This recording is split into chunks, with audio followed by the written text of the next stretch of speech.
So as always, we're recording this session for the benefit of everybody who couldn't be here with us today.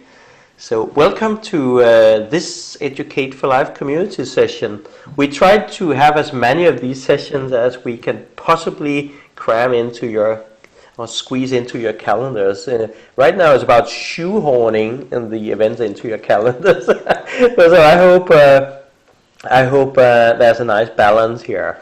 Otherwise, let me know if there are too few or too many of these. But thank you so much, all of you, for being here today. And in particular, a warm welcome and thank you to our three panelists today who are here to share some experience and some thoughts and some guidance to all of us who are actually getting started on the sprint. We are right now in the ideation week. We just did a research week, and then we are getting started on the ideation and midweek right now. So this call is a little bit premature, you can say, for the sprint process, because we are going to talk more about business modeling and road mapping and some digital product design and these things, they are all huge topics, and they actually come in the next week or two. Then you need to start considering these topics. But I just wanted to jump a bit ahead, and now that we have the opportunity to welcome our three panelists, which are Fabian and Roxanne and Paco. So thank you, the three of you, for being here. Thank you. Yes, and I want to start by letting each of you just present yourself very briefly, just a minute or so. And let's begin with ladies first, Roxanne. That would be you. And you change your name according to Zoom. Marcus, according to Zoom, yes. Thank you. So everyone, pleasure to be with you today. I'm sitting in lovely Portugal right now, even though I'm from Denmark, city next to Laos. Originally, I'm from a Russian-Japanese island, but I grew up in Denmark. I have a background in international business and economics and a specialization from MIT in cybersecurity, a field I've been working within the past years. So I've been working kind of mainly with the area of something called computer vision. And the past 3 years specifically, I built my own company. So working with how we can help athletes to discover and showcase their potential through the usage of computer vision. I prepared a little video I can show later on. And basically, this has been an incredible journey. We went from being 2 people to being 30 people. We had an office in Germany and in Egypt. And we went through all those processes you go through in a startup. We went through all of them, from burnouts to successes to failures and lots of learning curves. I was the co-founder of the company and the COO, so operations officer. And I think in startup terms, that means that I was doing everything. I was all over the place, from finding people to finishing the go-to-market and having some inputs there, to being part of developing the curriculum we had. And sitting with the investors and pitching, everything was part of what I did. I'm talking in past tense because actually I officially exited the company 2 days ago. So that's a very big step. And just to mention, we raised a considerable, we raised actually 3.8 million last year, 1.5 years ago already. And then we kind of sold off the company. Now it's going in a different direction, and I decided to focus on things that I'm more passionate about. And it's starting with being part of the sprint, first of all, talking to you, and also sitting in lovely Portugal. So I'm traveling half a year with my family and my daughter, who is 1 year old, and my partner. So now we're starting here. We're going to Costa Rica next week, and then we take it from there. So that's a little bit about me. Wonderful. Thank you much, Roxanne. Super inspiring. And I think, this speaks right into the core of this particular call, which is about we are going to meet some realities when we want to launch something. and I think you can help us on sharing some thoughts on the road mapping and the realities that we need to prepare for. So thank you very much, Roxanne. Exciting to have you on the call. And by the way, in the Pilot Planet Kids team, as a very active contributor and a leader in that team, and A lot of spam on that one. there's a lot going on. We'll talk about that. I want to bring that example into the conversation, if it makes sense of what's happening there. But let's get back to that. Perfect. And next up is I think I'll call on Paco. Paco, I haven't seen you in a while, and we go quite way back. We have worked together under the OpenExo umbrella, and I interviewed you last year in our first sprint in a very inspiring call. So, but I think now you're seeing some new faces here. So maybe you want to introduce yourself as well. Sure. Well, I'm Paco from Spain. I've been working. I worked with Lars for I think for 2 years on the OpenExo platform, and I have a kind of a mixed background because initially I started studying philosophy. Then I was kind of a Luddite. Then suddenly I fell in love with technology, and from that on, it's been like an up and down in relation to technology. I got fascinated by it. Then I realized that for me it was more important to solve problems and for example, the usability issues rather than being coding and being developing new solutions without knowing what were the user needs. So I started studying design. I have experience with learning this, education, digital education, financials, and health, and so on. I think I have experience for 15 years now, and right now I'm kind of migrating to product management as well, but trying to keep the side of the user experience of my user experience background. I think apart from that, I love social applications of technology. I'm working right now on something like that. We are working on a new platform to support innovation around energy, sustainable energy, and provide a space to other companies to being able to innovate. So that was me, more or less. Exciting. I think you described the ups and downs when it came to technology, but I guess we all know the ups and downs of life, and everything you've been doing is super exciting as well. And I think we all probably have a background where we have been exploring different aspects of life and different careers and different domains. So that's exciting. Thank you very much, Pargo, for being here with us today. And then last but certainly not least, one of our amazing coaches, Fabian. Over to you, Fabian, for a brief introduction of yourself. Yeah, of course. Happy to be here.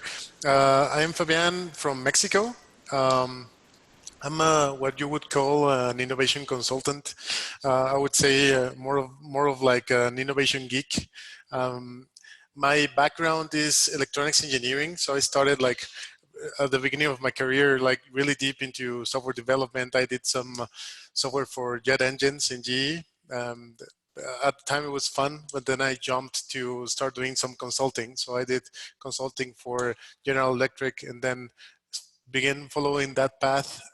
Came back to Mexico, was in the US for a while, and at that point, like I discovered what my real purpose was, that it's humans to their fullest potential. So now with this new filter of seeing the world, I'm more attracted to teaching, to help people to get to the next level, and not just people, but also entrepreneurs and people with companies. So I've been specializing in new business models, like identifying what the business is lacking of and creating new products, new business models around that.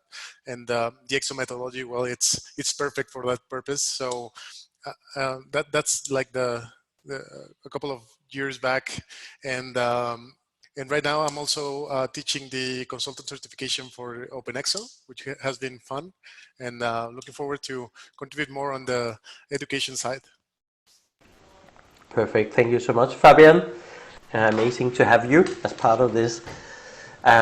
So during the whole show here, as always, feel free to post questions and comments in the chat. Keep the chat going. It's always awesome to see that conversation. What you see here in our panel today is a lot of experience, but also a lot of different backgrounds joining together, and that is for me the most powerful indicator of a strong team. And this is not one team normally. It could be, right? It could be an amazing team, but the way that we typically put together sprint teams is we focus on diversity, high level of diversity in teams, and that allows us to give as much different input and different perspective on a problem we're trying to solve. So we certainly have that with these amazing panelists today. I think what we're going to do is everybody contribute to the conversation. We don't want to put anybody in silos saying, hey, you only comment on that part. No, let's all attack the problems together and come with our best recommendations. So let's kick off, and I'm happy to let the conversation run in different directions depending on the chat, what you guys are posting there. But I could get us started, I think, by talking a little bit about the original intention of this sprint that we are running here. Obviously, it's an opportunity to empower everybody who wants to be part of transforming education, create a new paradigm for education. But the intention is also to create something that we can actually launch, create some kind of new products or services, whatever they are. We don't know yet, but we're working on it in the very early stages. But so we want to launch something, and for that I want to make sure that we prepare ourselves for the realities. The immune system response, which is incredibly strong in education, is not just in the system, but also parents are actually very often the strongest immune system, and we need a lot of guidance to steer all the way to market and get to the early adopters. So one of the ideas that we have on the table right now, maybe we can discuss around that, is on the Planet Pilot program, and this is really about helping, like Fabian's MTP is about the fullest potential of humans, right? Humans' fullest potential. We want to help the kids to get to their fullest potential.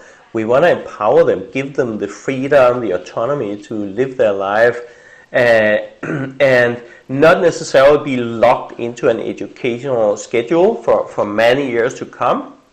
For some that works fine, good, then that's good, but for many it doesn't work.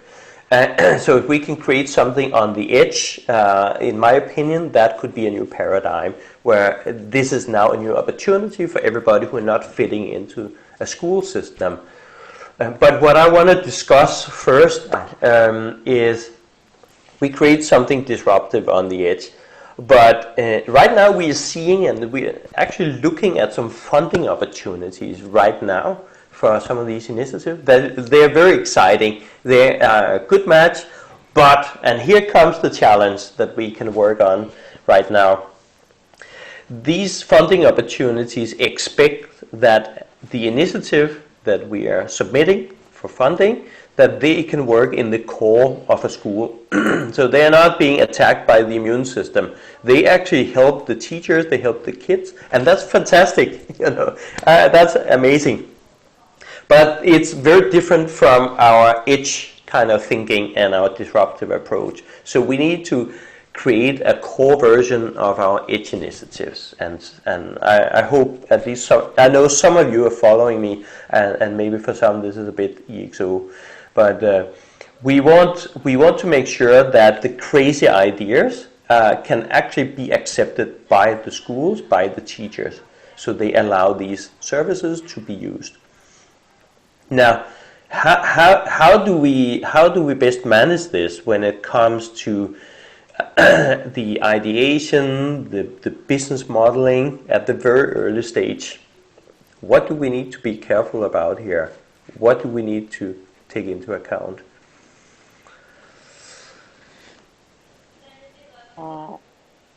Should we just jump on it, or Jump on it. Jump on it. I have I think I know which one you're referring to. I don't know if the adults group is going through a similar. No, it's the kids. Okay, so Yeah. it's exactly what we're going through. Okay. Yeah.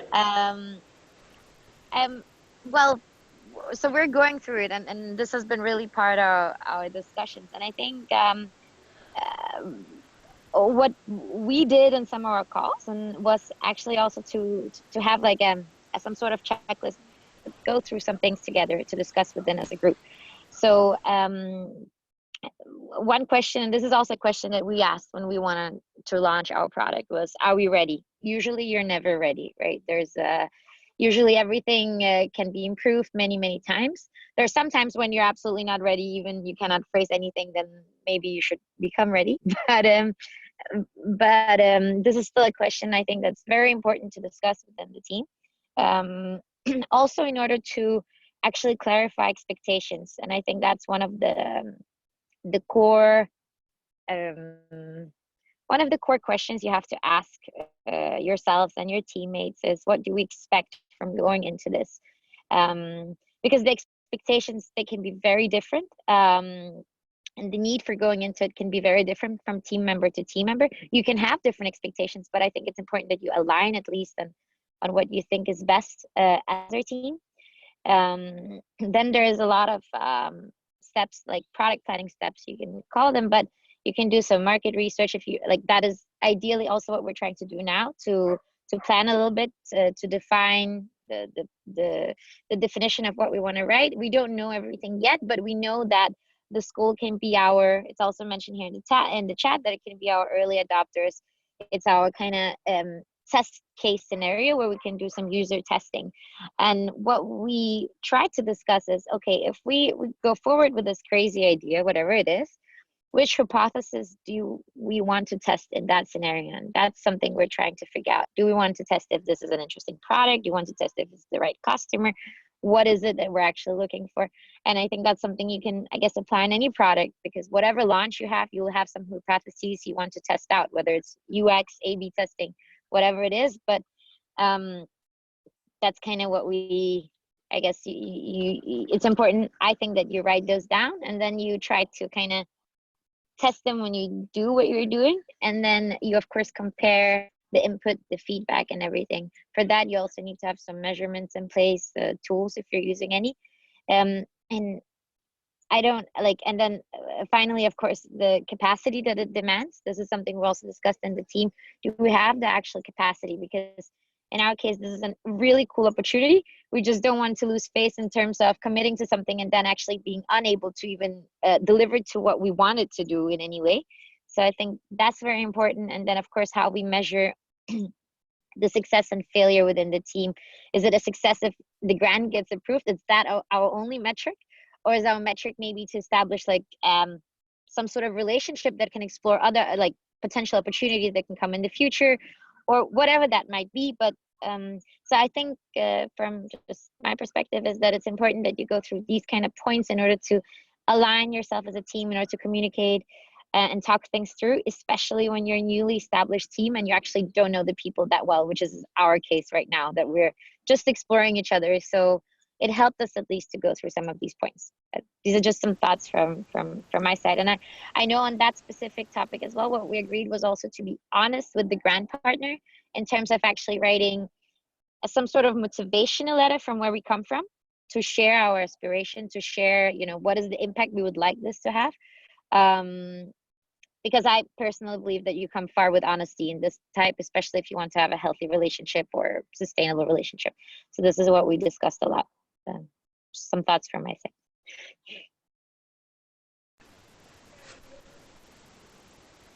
I'd like to go next, if that's okay. Thank you, Fabian.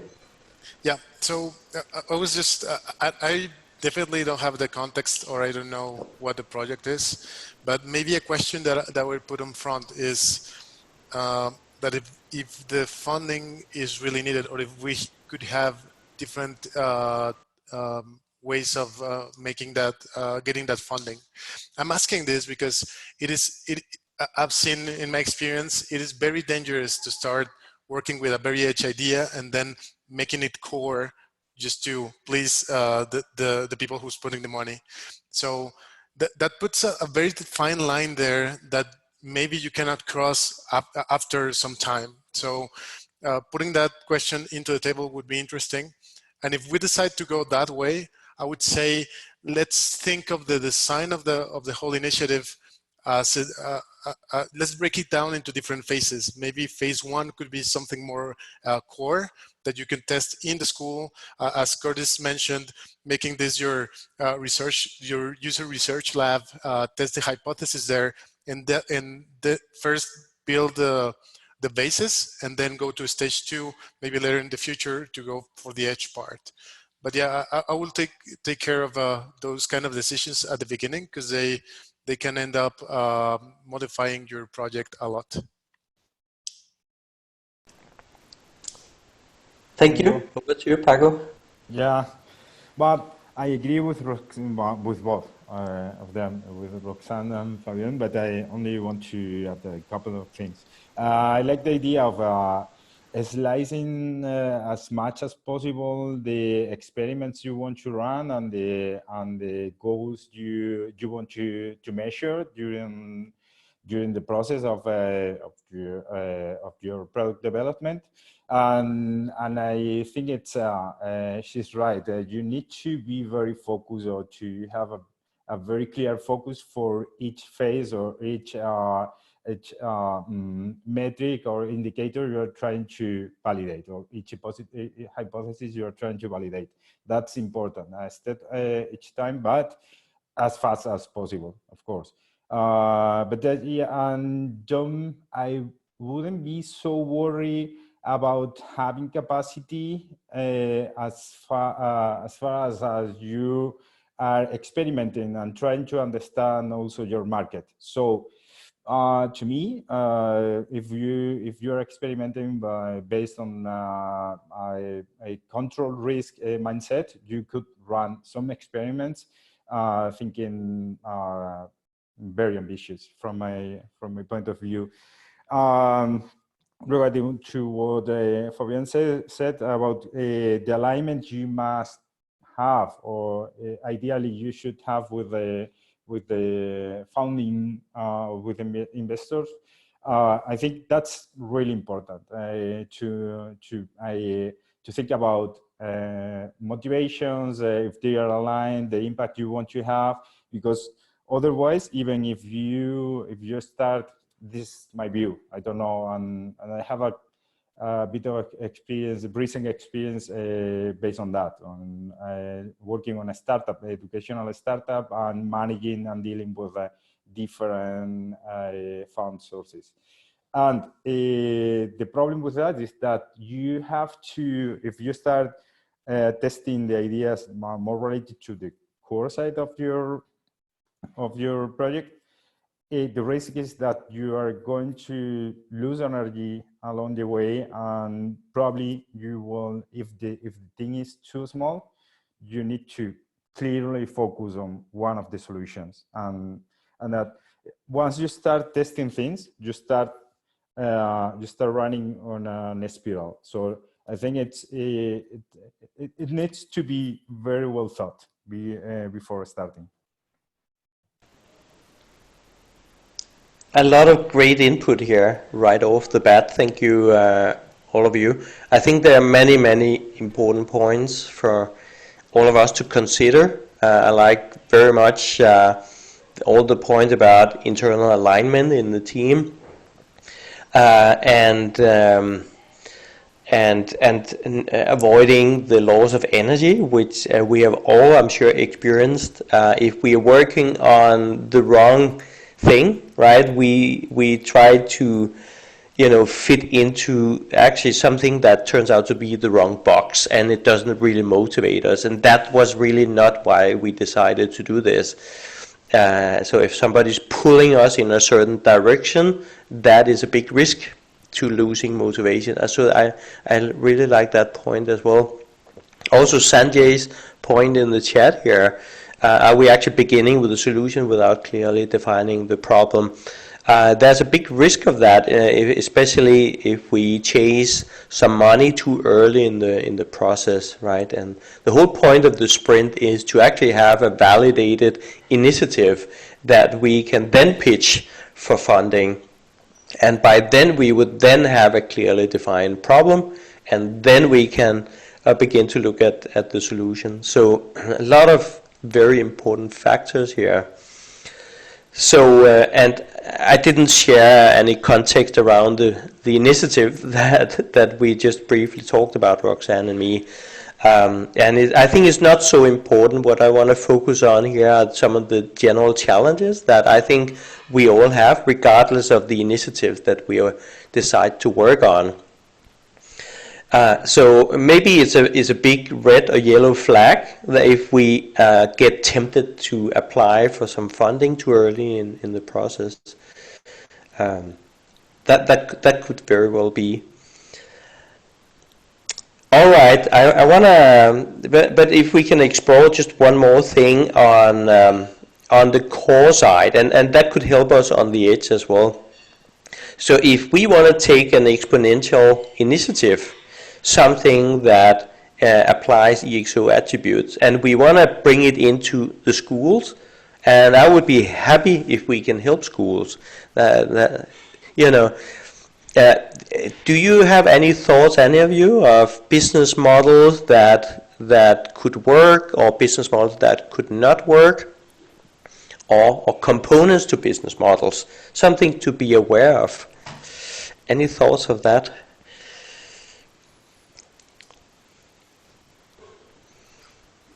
Yeah, it will be interesting to know a little bit more about the product itself. I'm going to jump to a couple. I have here, I made a list for cheating and looking like I'm a wise person. But you are a wise person. Yeah. But notes are good. So for education, business models and trends, I've seen the freemium model is something that's gaining a lot of popularity. Freemium as in providing some value, maybe the core value for the kids in that, for example, in phase 1, and then adding some content, for example, at an additional price. So you have the base product is free, but then if you have something to add on it, it will cost something. The other one that comes to mind is, of course, having a community, or start building a community, and have maybe not monetizing on the teaching or on the learnings, but having products that could be very valuable to that community and start offering them to those members. Those are the two that quickly comes to mind.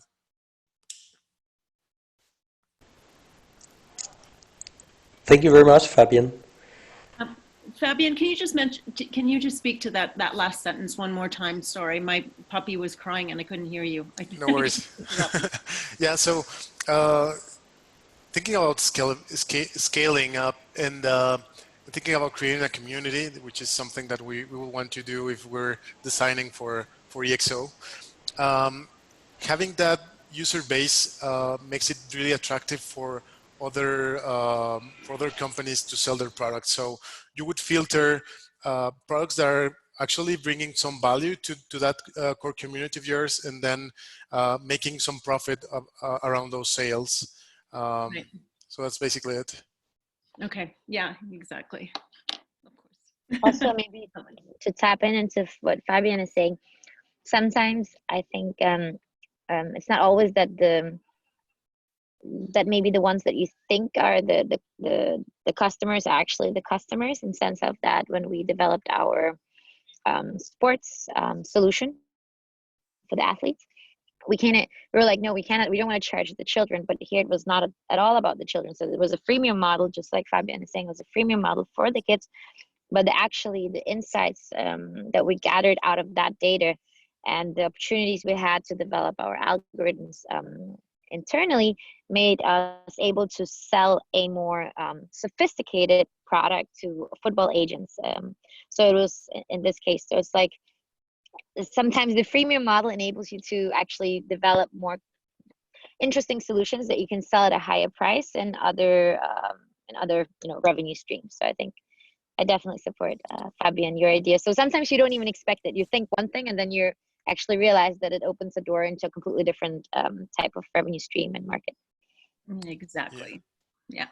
And building on that, everything you can do to gather data on consumer behavior is gold. Like the latest trends are on apps that are freemium, and then are gathering all this data, and then they can make segmentations of their customers' bases in a way that they can give some pretty much direct sales to other companies is very, very valuable. So the freemium model is very, very attractive on that side of getting the more data from your customers, understanding what they want to consume, when, where, and all of this could create an ecosystem around your main product. So even your product could be free, but the power of the data could help you create the ecosystem around it and then monetize it properly.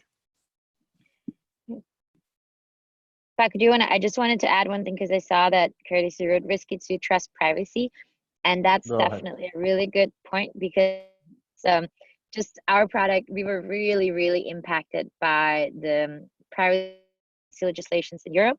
So there's definitely like some things that are really complex. And in order for us to actually get where we were, we had to go through developing countries, third countries that basically have more or less strict privacy settings and do not, I mean, it's not a good thing sometimes and a bad thing, but it allowed us to actually develop our model further, because we were unable to do the work that we needed in Europe because of the new legislation. So definitely that's also a really important part, especially kids data. Whoa, red zone in Europe, very difficult to obtain access to. And you really have to figure out creative solutions for how you're going to do that, if that's what you want to do. But it's definitely a very important point. No, that's a really good point. I've gone through it, and it's kind of crucial as well. Apart from that, another idea that I was thinking of while you were talking about the different approaches that you can have, it is to think about the core versus edge. Also, maybe you don't need to create a new product, but to approach one of the part of the ecosystem, the teachers and the educators, providing a different resource that they allow them to connect with your product. So you will building doing that. I think you can be building more solid community, and also learning about the different points of the ecosystem it's around the solution and the problem you're trying to tackle. Great points. Okay. Yes, great point. I just lost some light here. That came unexpected. So I also like the point about trust and privacy, and I think this is where, as a purpose-driven organization, which I personally find very important, I think we need to be what some of the big tech companies are failing to be, which is to protect your privacy, and as a matter of fact, let you own your data.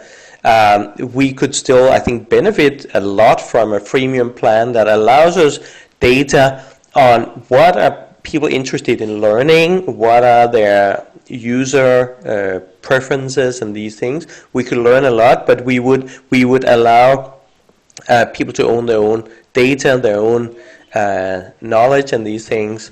And that is maybe even just that is a way to stand out in a positive way in the market and do the right thing. I think that's an important thing to design for in this sprint as well. Yeah. Great. Yes, that's a must. I agree. So that's part of our design principles from now on. And the freemium part, totally agree to that. And as a matter of fact, if we are building on EXO principles and using technology, we can add the whole community around the school at zero marginal cost. So why wouldn't we? And that could feed some people into different plans that are paid plans potentially, and that could help the business model, I think. But allow everybody to play for free if they want and keep delivering value. I think ideally we all hope that we can deliver everything for free to everybody on the planet with potentially 9 billion people in some years from now being connected.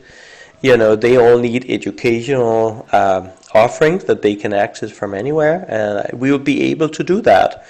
But we would need to do it at scale, and we could do that at zero marginal cost. So I think it's something for us to design for as well. Excellent. So that begs the question then, what's the largest group or the education that is the largest source of data possible over many, many years, and the education that is best serving humanity from sort of at the core, to access them, those who are in it right now and those who are studying it in order to transition humanity to better ways, to better educations that serve us on every level. Who's really suffering? So what are those, what is that and where is it? Who's leading it? Where is it strong and where is it weak? I don't know, the transition, it's about the transition right now. You can do definitely the schools can pop up that are cutting edge, but in order to, I think it's just best to take a look at the educations that have best served us so far. And if they're not being used any longer, bring them back out and use technology in order to support them and get them to as many as possible. Because there are those there where the proof is the proof is so easily captured. It's in the leadership of our world today where those educations came from.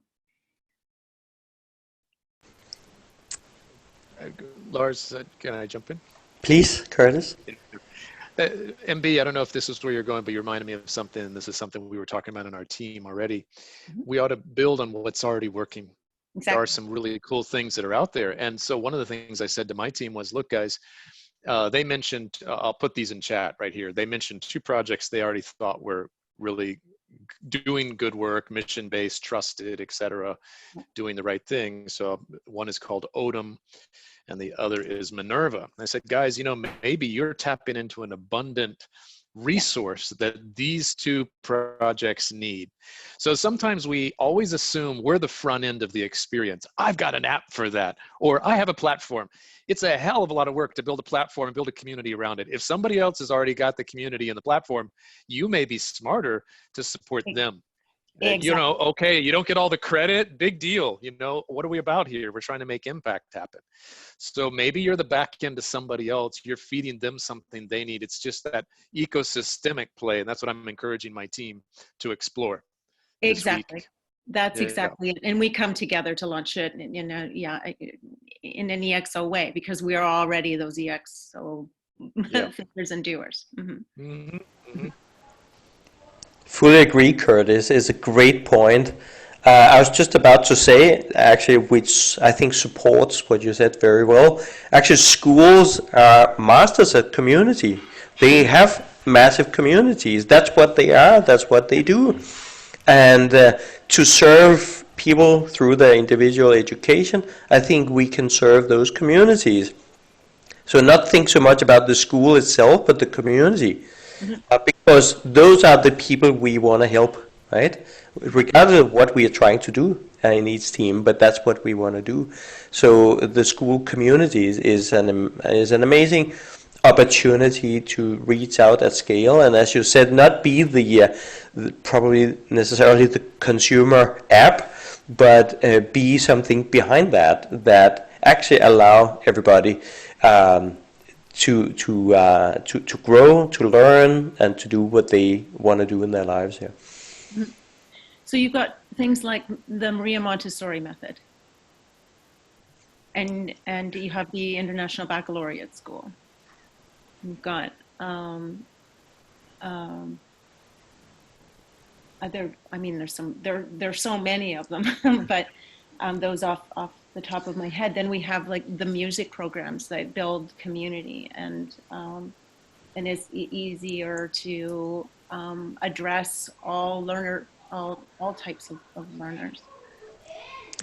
This is another example, I would say, in parallel to what Kurt just mentioned. There are some technologies that are out there in the hands of the students. There are also some educational systems that are really, really impactful in a great way, but they are limited in reach. If you happen to live nearby that kind of school, you're lucky.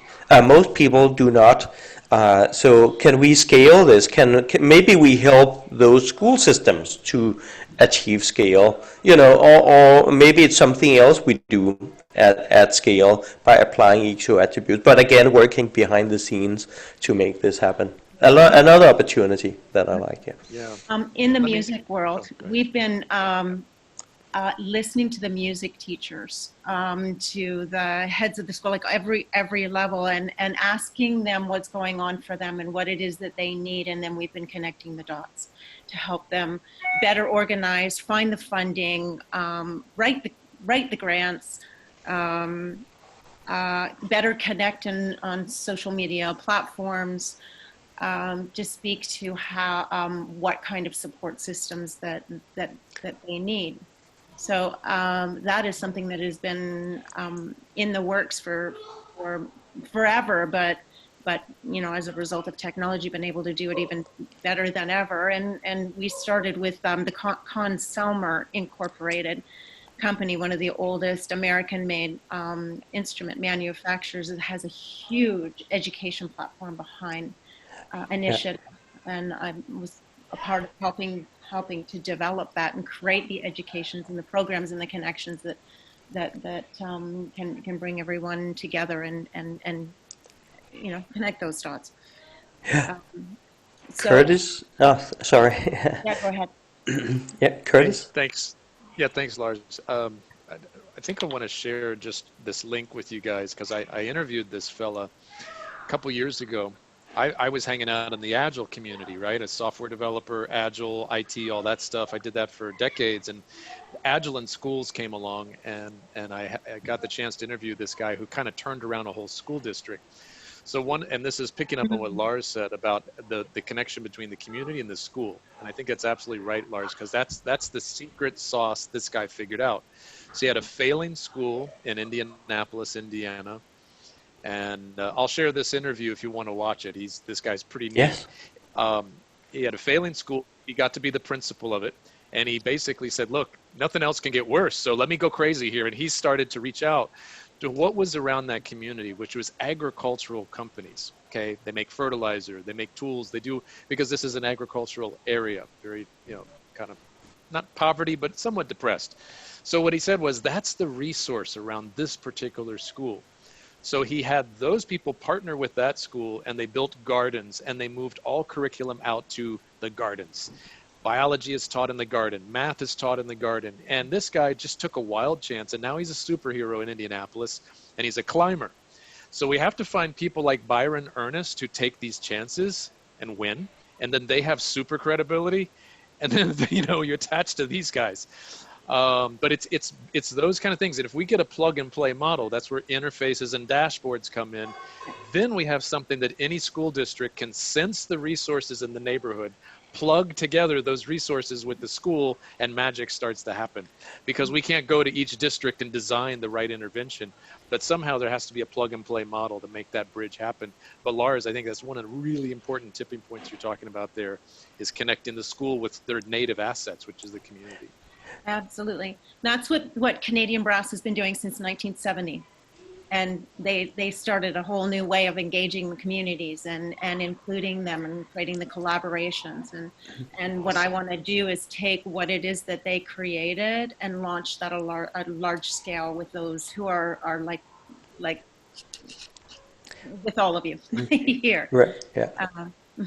Because it is then the opportunity through those experiences where you can have the conversations for all the other aspects of life people are dealing with in their lives. So are we talking about here that maybe the biggest opportunity is the schools that are not performing well, that are kind of at rock bottom? Are they the ones we should be targeting first? Could be. It's like when we hit rock bottom, then we are ready to do something radical because it can only get better. Yeah. Across the board. Sorry, I just wanted to bring up the point. I don't know if anyone did before. I had to step away for a minute, but we're in a situation now that's quite urgent. Yeah. And I feel that it's a great opportunity for a testing ground because we are, I'm in the UK, we're going to be going down into lockdown soon, I'm pretty sure. Italy's already there, many European countries are there after Asia. Yeah. Can we not take this as a great testing opportunity when we have children out of school and it's affecting the community, the parents, everything, they have no access. Right? Yes, they have no access. Some schools are doing a good job of continuing the lessons online, but not all of them, and it's very sporadic. Can we not use that? Because my opinion is that the immune system is down, literally. Yes. The immune system is down right now. People are desperate. How are we going to continue education when these children can't go to school? So we're almost in a situation where we can suddenly relate to those countries where children don't have access to school because they live in a village that doesn't have a school or whatever. We're experiencing that in the West, in developed countries now. So it gives us more empathy towards that. So how can we use that situation to help and really come up with some technology and ways that we can show that, this is a situation that can happen, and when we're in the situation, what can we learn from it and what can we do? And at the same time, we'll be saving a lot of kids. So we're actually helping a real life situation, but it's something that can exist afterwards. Because once we've been through this, we know it can happen and we need to be prepared for it. I just really feel that the immune system is down. I think there's desperation now. So exactly.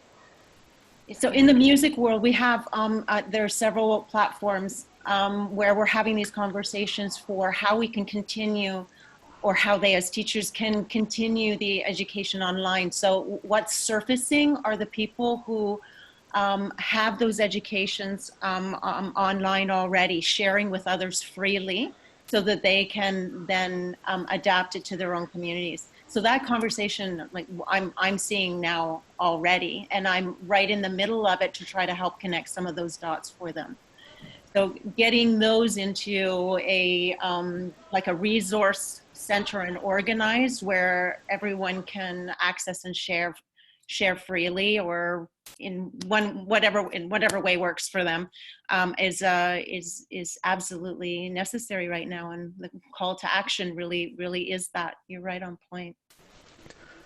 I think you're right, Kim. I really love your perspective here, and we are seeing it in countries like China at big scale. Overnight, millions of kids and their parents were locked in at home, and need to live life this way for an unknown period of time. I think one thing that comes to my mind is the basic human needs, right? So.